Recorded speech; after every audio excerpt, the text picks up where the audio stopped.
The Spurs beat the Lakers bad on Wednesday night. Did San Antonio show everyone the formula to beat LA? That's next.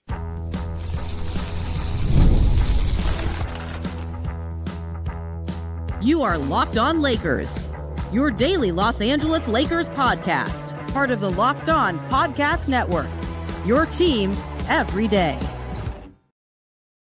Locked On Lakers, Kamenetsky brothers, Brian Kamenetsky, Andy Kamenetsky. Thanks to everybody for making Locked On Lakers your first listen of every day. Of course, part of the Locked On Podcast Network, the number one podcast network in this or any other known universe, no matter how or where you get your podcasts, whether Spotify, Apple, iTunes. Maybe you're a subscriber, one of 37,000 plus to the YouTube page, getting it there. However you do get the podcast, however you get the show, we certainly appreciate it. This was, Andy, on Wednesday night, a very anticipated game that had a very anticlimactic ending, fairly anticlimactic middle. It was really basically anticlimactic after about the first 12 minutes. But I think, about the first 8 minutes, honestly, the Lakers were up for about 7 or 8 minutes to start this game. And then the Spurs finished the quarter up 39-30. Keldon Johnson wreaked havoc in that first quarter coming off the bench. One of many guards and small wings who tore the Lakers a new one in this game. It was interesting. The Spurs did not have Victor Wembanyama. There had obviously been a lot of anticipation that Wemby would play in this game and make it the most marquee matchup possible. And while I'm not going to offer the hot take of the Spurs are better without Wemby, because that's just nonsense, what I did think made this interesting about this for the Lakers is without Wemby, even though Wemby is the best player on the Spurs, and he is the most impossible Spur to replicate, not having him really forced the Spurs to lean into all of their guards and smaller wings and push tempo and make this a speed game. And that plays into everything the Lakers are terrible at checking. 132 to 119, the final score. San Antonio wins. They eliminate the Lakers from NBA Cup play, Andy. I guess just have to rebuild. They might as well start tearing it down now and rebuild the team for next year's Cup to see if they can hang another banner. But we'll see how that goes. But there were a few things to like. I feel like they've gotten complacent since they won that first Cup. They really have. I mean, what are we doing here? There were a few things to like in this game. Marcus Smart made his return, and I'm afraid actually used up maybe too many of his remaining 3-pointers for the month of December. Although maybe he's got a few banked because he missed so many games. But so that was encouraging. I think at least on one end of the floor, and in some ways you could look at this as another positive stepping stone, at least from an energy standpoint, from LeBron.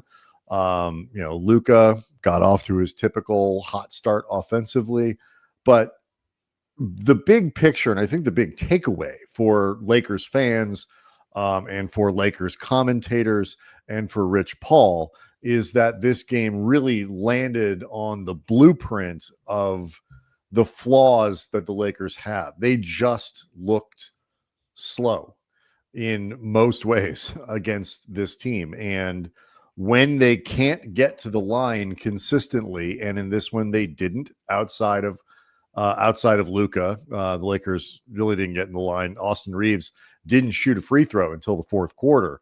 When those things don't happen, when Reaves isn't good, and he wasn't in this game, the Lakers are in trouble. And this was another example of that on Wednesday night. Yeah, the Spurs got to the line 36 times in this game, and LeBron was asked about it afterwards, and he's like, I ain't mad at it. I mean, he noted, could a few of the calls gone another way? Sure, but he acknowledged, man, they were forcing the issue. Other than, ironically, De'Aaron Fox, the fastest guy on the Spurs, every Spur who played at least 12 minutes tonight got at least 2 free throws. And it was really spread around throughout the entire team. Like nobody went an outrageous amount of times. Like, to put it in context, Luka, not surprisingly, led the Lakers with 14 free throws. I don't mean to imply that Luka's 14 were outrageous, just that nobody on San Antonio came close to matching the amount. Stephon Castle and Luke Cornett had 9 apiece to co-lead the Spurs, but it was just representative of this absolutely relentless wave of we are going to push and push and push and run and run and run. Stephon Castle had 30 points in this game. De'Aaron Fox, 20. 3 guard/wings off the bench, Keldon Johnson, Julian Champagnie, and Dylan Harper, combined for 46 points. And, even a guy like Devin Vassell, who was quiet in the scoring column in this game, he only had 8 points, 2 of 10 from the field. He had 3 steals, 5 assists, and was just part of, again, these guards and wings all over the place, controlling the tempo of this game. And the Lakers simply could not keep up with it. They started, first 7 or 8 minutes okay, and they attempted to make a bit of a push in the second half of the fourth quarter. But for the most part, they were just completely on their heels in ways that track towards this team's biggest weaknesses defensively. Do want to let people know that today's episode is brought to you by Gametime. Download the Gametime app, create an account, use code LOCKEDONNBA, $20 off your first purchase. There was, the Lakers shooting percentage actually turned out to be okay. And that was, by shooting percentage from 3, I should say specifically, turned out to be okay. And that was mostly Marcus Smart just getting super duper hot as the game went on. He made 8 of his 14 3-point attempts. The Lakers as a team were 16 of 37. So you can do the math, Andy. There, Marcus Smart had half of their 3-pointers in the game. But early, when San Antonio went on that late first quarter run, which extended into the second quarter, the Lakers were really struggling to hit a shot. And their offense got very inefficient. And this is something that we've talked about, particularly against athletic teams that can run, that will take the ball in transition, that will get up and down the floor and put a vulnerable Lakers half-court defense in an even worse position. The offense has to be efficient, and it needs to be efficient even, in both the results, getting to the line, obviously making as many shots, shooting around 50% if you can, all that kind of stuff.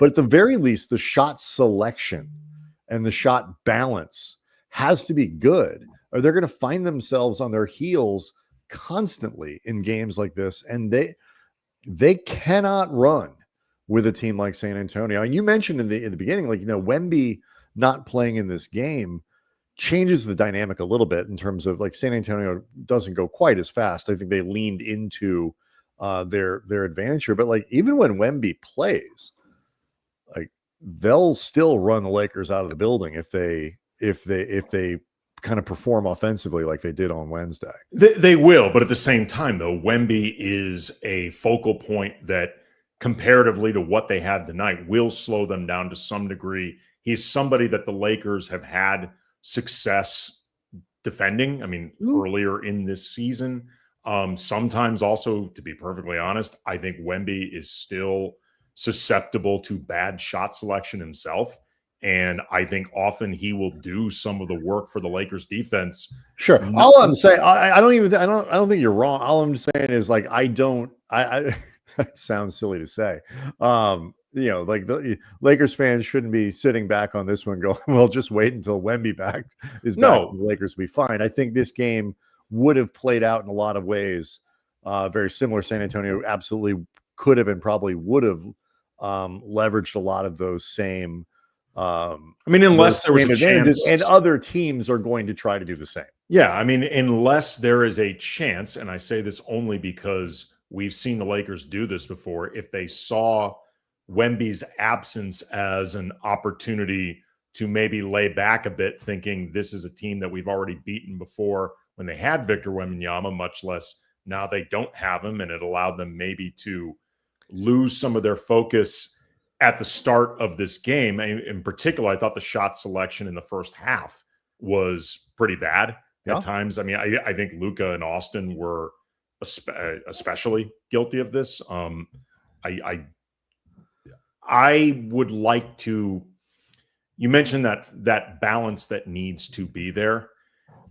A guy like Rui, who had 2 shots about 3.5 quarters into this game, and we are not that far removed from Rui having 1 shot. Like, this is not a situation where Rui can demand the ball. Like, guys have to give it to him. Guys have to be aware of looking for him. It's more to it than just that. There's a lot of stuff going on here that I think limits their ability, because you can give the ball to Rui, but you got to give it to him in a certain way and in the right time and through the right motion. And I think that's the tricky part. We'll get to it next.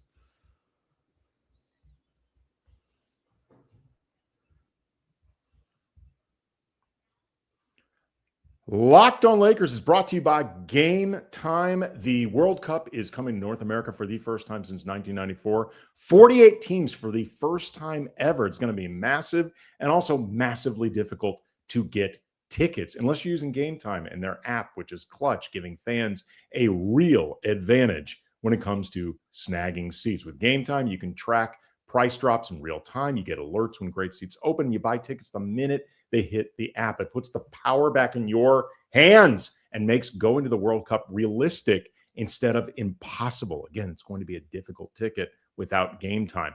Pick a game, tap a section. They got your tickets locked in within minutes. Prices include the fees up front, so there's no last-minute surprises at the checkout. Take the guesswork out of buying World Cup tickets at every match, concert, or event with Gametime. Download the Gametime app, create an account, use the code LOCKEDONNBA for $20 off your first purchase. Terms apply. Again, download the app, make an account, use the code LOCKEDONNBA for $20 off. Swipe, tap, ticket, go. Gametime. Do want to let people know about the Everydayers Club, Andy, because you all made Locked On Lakers your first listen of every day. We thank you very much for doing that and helping make Locked On Network the #1 sports podcast network. You already live your team every day. Now it's time to take up a level and go ad-free. Join the Everydayer Club and get Locked On Lakers with no interruptions. Members only Discord access and more, all for just $5 a month or $50 a year. All you got to do is go to that's not it. You go to lockedonlakers.supercast.com. Again, lockedonlakers.supercast.com, and you get all those benefits. Again, no ads. We get your email. And members only Discord access, other stuff. So again, go to that URL, check it out in the show notes as well. See if it's for you. The Rui thing is, I think, symptomatic because it's not like they're freezing out Rui. It's indicative of what you're sort of not seeing. Like when they can't get into the paint effectively, when the ball doesn't move, it's not just move around and land in Rui's hands. It's got to get to generally a place where somebody's in the paint and either kicks out to Rui on the perimeter, or Rui is cutting, does that little elbow cut, and gets the ball there for a mid-range shot, whatever it might be. You don't just hand the ball to Rui and let him cook. That's not how this works. And so I think if Rui is in a situation where he's only getting 1 or 2 shots or something like that, it's because they're not getting enough motion, enough penetration in their offense to be able to create the type of action that results in Rui getting the ball. And that includes, by the way, transition opportunities where they can get the ball down and you kick to Rui in a corner, or take advantage of an imbalanced defense. The Lakers were taking the ball out of their own net for most of the end of the second half of the first quarter into the second, and things like that. that's not going. You put those things together, you're not kind of laying a foundation for a game where you're going to see a lot from Rui. I guess. I mean, the flip side is Marcus Smart got a ton of threes in this game, and he also starts the ball in his hands more. But these were largely catch and shoot threes. He wasn't starting his own. There's a couple times where he dialed up his own shot, but for the most part, he wasn't. They did a better, and sometimes they did a better job, especially as the game went on. But my point is, you have to do stuff to get Rui the ball, and if you can't do those things, Rui's not going to get a lot of shots. Well, Rui doesn't. It also, Rui doesn't make his own kind of action and stuff like that. Yes and no. He's not a guy that, like you said, that you set up the offense for Rui to cook. But Rui is a 3-level scorer. He's somebody that can get the ball from the corner, rack a closeout, get to the elbow, put up a midi. He's capable of doing some stuff.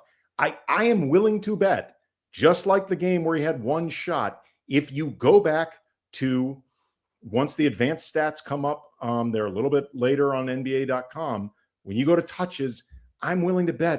I'm not disputing that, Andy. I'm talking about how you get him the touches. I think some of this is being mindful of just doing it beyond the stuff that you're talking about that I'm not saying doesn't exist. I'm saying I think you're overcomplicating it to some degree. You got to look for the guy. They don't always look for him. This is.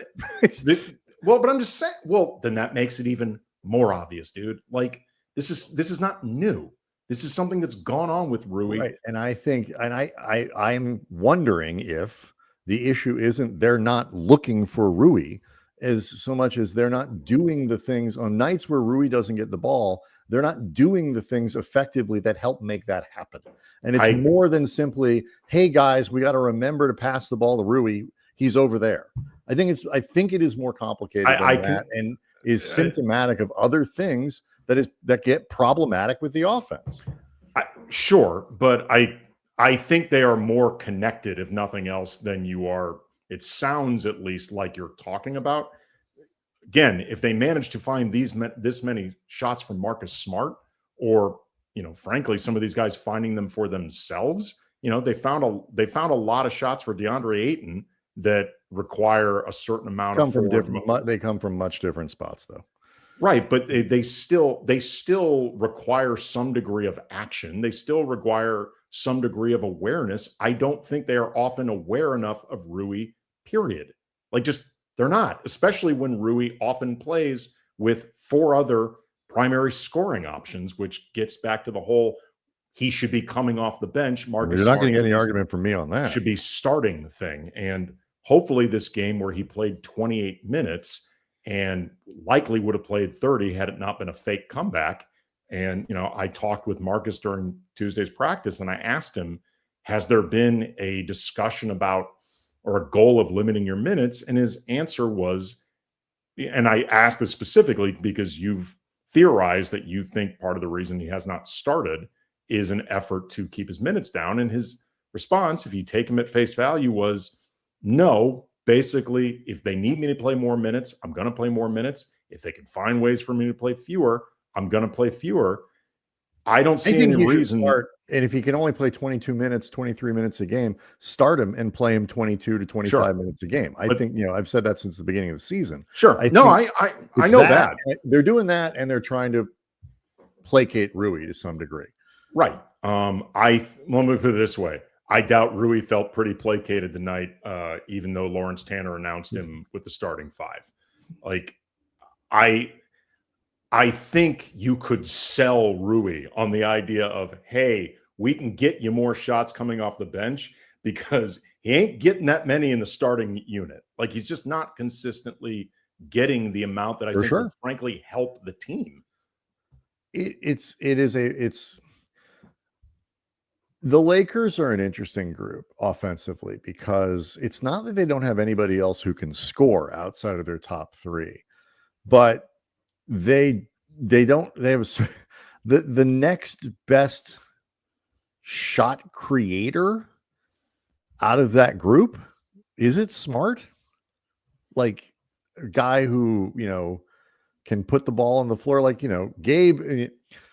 you and I were texting back and forth about Vanderbilt during this game, and I would have liked to have seen JJ try Vando in a game where you are getting cooked defensively, and really your offense was not the problem. I think if you're looking for a way to do that, like to get Vando in the game, I think the easiest way to do that might be to just play Gabe less, because you're not getting a ton of the defense that you're looking for, and he's not providing enough of the floor spacing. Because he didn't, you talk about another guy who, if you think Rui's not having an impact offensively, but Gabe the difference though barely ever shoots. Right. The difference though is, because this is something I talked about in the preseason, then we'll break soon and then finish out the show. When Gabe played legitimately terrific during the preseason, my basic response was, that's awesome for Gabe, and that's great. He is also handling the ball and calling his own number way more often than he's going to in real games, because half of the starting unit is either injured or resting, and that's not his actual role. Right. It's far more predictable. That's kind of my point. If you're not going to get if he's not going to provide the defensive upgrade that you're sort of looking for in the backcourt, along with that floor spacing, and you're kind of getting neither of those things, then you don't need to play, because you can get a little more size at the very least with Vanderbilt than you do with Gabe, and you're not sacrificing offense because Gabe's not giving you that either. I understand conceptually, JJ. We'll talk about it. I understand conceptually the reservations with Vando. I just think JJ, I think he amplifies them in his head more than what's actually happening on the court. But we can talk about that, talk about the defense that wasn't played, Austin struggles, all that coming up next. Locked on Lakers is brought to you by Zocdoc. Guys, it is almost 2026. Those days of waiting for someone to become a full-blown emergency before you see a doctor, it's over. There's no more walking it off for 6 months, pretending your weird shoulder stiffness is just sleeping wrong. Rub some dirt on it. Right. No, they would never tell you to do that at Zocdoc. They would actually help you get an appointment to see an actual doctor. Staying healthy is more than hitting the gym or eating right, thank God. It's about actually getting things checked out when something feels off. Using Zocdoc makes scheduling easier. You can search for in-network doctors and book right in the app. Real appointment times are listed, including same-day visits. There's no more waiting weeks to be seen. Zocdoc lets you compare providers using real patient reviews, not ads. So stop putting off your doctor's appointments. Start getting the care that you need. Go to Zocdoc.com/lockedonnba to find and instantly book a top-rated doctor today. That's ZocDoc.com/lockedonnba. Zocdoc.com/lockedonnba. It is very hard for this team, I think, to succeed. They've managed to figure it out in Philadelphia on Sunday, but part of the other side of the coin, Andy, when with Austin's improved play and 28 points a game and all that stuff, is that when they don't get much from him, and they didn't on Wednesday, it's hard to find other places where other guys are going to pick up that slack. Obviously, Luka's going to get his shots. LeBron, 7 of 14 from the floor, 5 of 6 from the line, 15 rebounds, 8 assists, had 19 points. That's right in the range, I think, of what, give or take, people, I think, will get out of LeBron for most of the year. I think most of his games will be somewhere in the 19 to 25 point range, with the occasional game that blows up a little beyond that. But, Rui is somebody who I think to some degree feeds on the success of other players in the lineup. And sure, Ayton obviously feeds on the ability of other players to get into spots on the floor that then make him available. Jake LaRavia isn't a guy who's going to create a lot of his own offense. We just talked about Gabe. Like, they need Austin Reaves to be good. And when he's not good, it puts an enormous amount of pressure on the rest of the team. He had 7 assists. He had 8 rebounds. It's not that he did nothing to contribute in this game, but they need his offense. And he had 4 points with 2 minutes left in the first half. That is it creates a burden that I think is very difficult for the team to overcome, especially when a team can pick on him defensively, which I was going to say, in all honesty, I actually thought the bigger problem for Austin tonight was defensively than the offense. Like, it was not his best offensive, productive night, but they scored 119 points and they found sources of scoring in other places. It's not necessarily the most ideal or pretty way to do it, but I thought the bigger problem was Austin was just getting shredded defensively. And JJ talked after the game about, in so many words, Austin had to do a lot of carrying earlier in the season when periodically Luka or LeBron or both of them missed games. There was a lot put on Austin's shoulders. Austin legitimately performed very well. These last couple games, we might be seeing some of this catching up with him. Possible, for sure. I think it is also, again, incumbent on those type of nights that Austin, and he's not the only guy, but that's especially a night where he should be looking to try as often to be setting up other guys or being as conscious of getting other guys involved when if it's a night where he's not really feeling it. You could tell that he was getting frustrated that he wasn't getting to the line. That was very clearly bothering me. I think he had 6 assists in the first half. I mean, he was moving but the problem is he's got to get into the paint and put the ball on the floor and put himself in a position either to be fouled or whatever. That's how he generates his assists, or in the open floor. Sometimes it's how he looks to get to the line. I mean, when he gets to the paint, right? That's what I'm saying. Like, all of those things, but it's all predicated, the assists and the free throws. It's all predicated on putting the ball on the floor, getting into the paint, and then making stuff happen that way. Yeah, I really, in all honesty, Austin's offense tonight was off, but that to me wasn't really the biggest problem. The biggest problem was he was getting picked on a lot defensively. Now, to be clear, he was not the only problem defensively. Nope. Like, the Lakers as a group, I would say, other than some, I think, good lane contests and baseline contests, both from DeAndre Ayton and Jackson Hayes, and Marcus Smart making the most things happen defensively, as a group, they were pretty bad. I mean, they just were really bad. They were on their transition. They were awful in transition, but they were also bad in keeping track of guys off ball. They were allowing backdoor cuts. You mentioned this at the beginning of the show, Andy. Like, this is a terrible matchup, for Austin, because you go through this Spurs lineup, and the one guy they put on the floor for any meaningful amount of time, who really isn't an offensive player, is Luke Cornett. Sets a nice screen. The starters or period? Period. Well, Kelly Olynyk, but who plays significant minutes, then both of those guys, Cornett and Olynyk, are the only 2 guys on the floor that Austin Reaves would basically never be guarding. But you look at everybody else that he might either get switched onto, that he might have to pick up. You can't really hide him or Luka or anyone. Harrison Barnes is still a quality shooter and an offensive player you got to pay attention to. De'Aaron Fox is obviously an excellent all-star caliber player.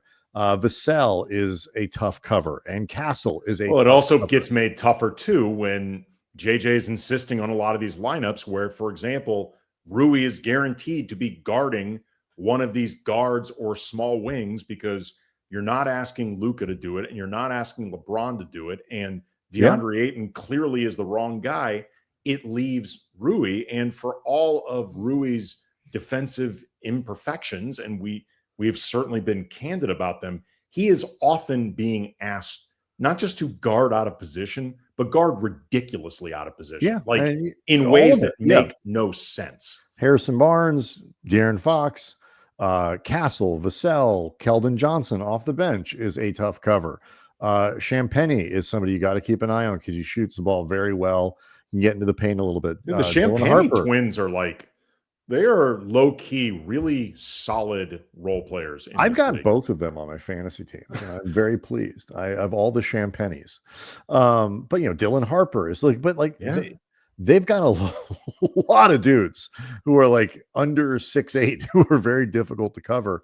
And it puts a special kind of pressure on somebody like Austin in ways that other teams might not, because there is, and it's not like, De'Aaron Fox is sort of in an echelon above it, but like, you have Castle on the floor and you have to, so it's not a good matchup. But like, there's nothing Gabe's going to do really to get in the way of those things. So in that regard, I think, again, I go back to like a potential Gabe for Vando swap. If maybe that's a way to get more minutes for Vanderbilt, which, I don't know what I've got reservations about Jared, but I've also have increasingly large reservations about Vincent. So, I mean, I'm sure we're going to talk about more of this over the course of the week, but we get into a lot of it tomorrow for sure. Well, I feel like one thing that JJ could do with Vanderbilt that he does the opposite of,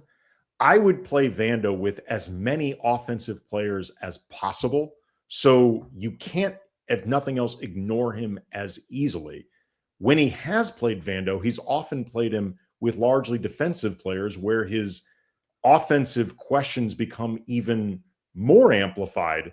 And I feel like, again, it's obviously on Vando to progress and gain consistent offensive utility in ways that he hasn't. Like, that's clearly on Vando. That's not on JJ. But I also feel like there are ways that you can use Vando for 10 to 15 minutes very strategically, in part with who you put him out there on the floor, that frankly JJ does the opposite of in ways that I honestly don't understand. He clearly doesn't have a lot of faith in Vando. And he's not a panacea. Like Vando is not the solution to all of this. I'm just saying, no, it's a tweak. It's a tweak. It's a tweak that would address or at least attempt to address pretty glaring issues. We'll talk about it for Friday's show, because I do think there's sort of an interesting, Vanderbilt is a really interesting player to me, in a variety of ways. And we can unpack some of that. He's almost like the proverbial backup quarterback. It's not a bad comparison. And like, in terms of what I think, we'll save it for Friday, because I think a lot of what you're talking about is kind of what I'm getting at. But it's just, the Lakers are a team that have very obvious strengths and very obvious weaknesses. And the question that Rich Paul laid them all. the question that Rich Paul was getting at was, how much do their weaknesses become a bigger problem as the season goes on, and in the context of a playoff series? That's the question that I think the Lakers are really going to have to face as they try to figure out, what can we do to improve this roster? And it may involve sacrificing players like, a Rui Hachimura, or, certainly they'll draft picks, which I don't think they're terribly worried about. Could you even come up with a trade where Austin Reaves would be a live possibility? I don't think so, but we will talk about all of those things tomorrow. Locked On Lakers on YouTube is where you can hang out with over 37,000 subscribers to the channel. Thanks again for making Locked On Network your number one podcast network in any known universe. LockedOnLakers.supercast.com is how you check out the Everydayers Club. We'll see you Friday.